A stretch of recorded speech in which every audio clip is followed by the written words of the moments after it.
Okay, so here's the base of what used to be like this, but it was in silver, a bumper or spring bumper. So I screwed that off, and now we're gonna put on the new one, which is black, and it matches the rest of the appliances in here. So let me just close this door.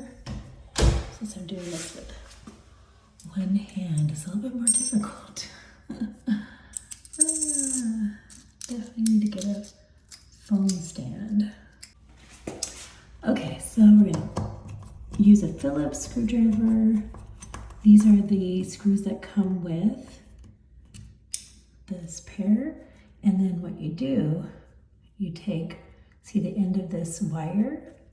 It's gonna go into this hole, and then you turn it around and you make it go inside. So, funny thing is, it took me a while. There's no instructions, and I've never used or replaced this kind before. So it had me puzzled for a while. Now some of you guys might be used to these. So I'm trying to figure out. Sometimes you kind of have to like loosen up the screw. Just getting that. Feeding this in the hair is probably one of the hardest things that I have encountered. There we go. And you just keep turning it around until it stops. We all know that special sound, right?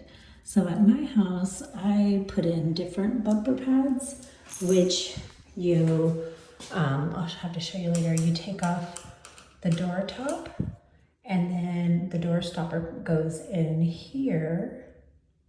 You don't even have to take off the door, you just put it there, and then you put the bolt back in, and then when it opens, it has a pad or a rubber that keeps the door from hitting all the way. And then there's a little screw on top that you can adjust it to your door handle with, so that when the door handle closes, so let me show you.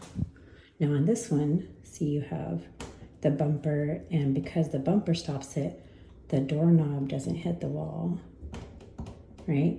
Well, the same concept, when you have the other kind, you adjust it so that this doorknob does not touch.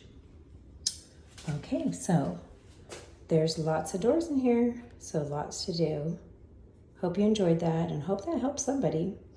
While I'm in here, that wood trim, there's a crack in the tile, and instead of replacing the tile now and trying to match up a color and the tile and all that, it was suggested to put a transition piece. And I have experience putting in transition pieces at my house because we have laminate flooring, but we have a different kind of laminate, and then we have tile flooring. So we put in some transition pieces. Some of them we just tried to put it to where it was nice, smooth, so it didn't need a transition. I don't like really having a transition. I'm kind of concerned about this one because I went with a reduced side, a reduction, because going from tile to carpet, they're different levels. But people have to be careful because you can trip on this, and so that's a little concerning and make me wonder if I should get just the flatter T. Okay, and there we have it.